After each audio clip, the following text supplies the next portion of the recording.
It's 8:38. The internet and social media has come a long way in the past several years, becoming an important and useful tool for both employers and job seekers. Here to explain how this is all happening and how we can use it today is the job doctor, CJ Eason. Thank you so much, CJ, for joining us this morning. Why do you think employers are having a hard time connecting with applicants, and how does social media fit in here? Well, let me tell you, we're in an exciting time in Michigan right now. You know, a lot of people are back to work, and so it's making it harder for employers to actually find candidates. But the good thing about that right now is that a lot of people that are currently employed are looking for better opportunities. So this is a time for employers to utilize that social media to connect with those candidates. So all in all, it's a good thing for the economy that employers are having to work a little harder to find the right candidates. Now, should job seekers create a professional Twitter profile? Lots of us have personal Twitter profiles. Should you create a separate one for just sort of like your industry and employment? Absolutely. And you know, one of the things that's happening right now is Twitter chats and Twitter job fairs. So I've been encouraging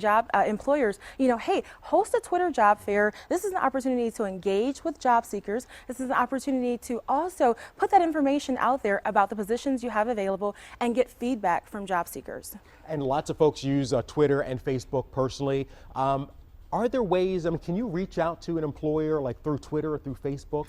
Absolutely. Absolutely. So what I'm telling job seekers to do this month is to create themselves a resume blog. That means put your photo and all of your content in regards to your employment history in your own personal blog. Include an email address in that blog as well. And then when you're on Twitter or Facebook and you see that a company is posting information about positions they have available, add your link there, and employers can see your resume on the internet.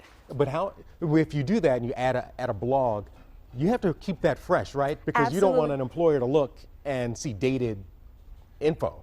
Right, so you're not creating a blog that you're updating every single day. You're creating a resume blog, which is just your professional resume. And if it should happen to change because you have a new position, then you update it. But this is just a public forum for you to post your resume for employers to see using social media and using your own link. And that's from the sort of the employee standpoint. If you're an employer, I'm sure, like if you have it may not be the hiring managers that are actually like managing the blog and managing the Twitter, not the blog, the Twitter and Facebook accounts. You know, so the managers have to make a point when they're looking to tell their social media people, if you see anyone important, let me know, or see anyone useful. Actually, to be honest with you, companies like Quicken Loans and many other great companies, their recruiters are actually using the Twitter accounts and they're using the social media accounts to connect with job seekers. So you're actually able to communicate directly with those recruiters. So if you go on Twitter right now and you type in Quicken Loans recruiters, you're going to see a host of recruiters for Quicken Loans,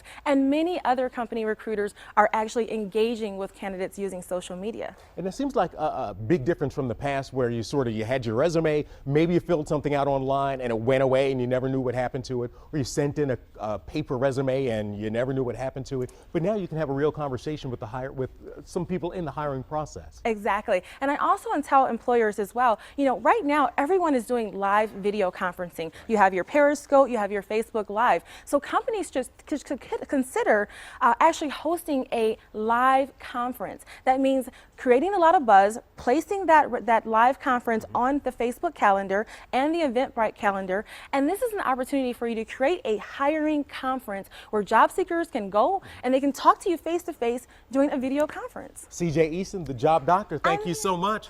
Appreciate it. Still ahead this morning.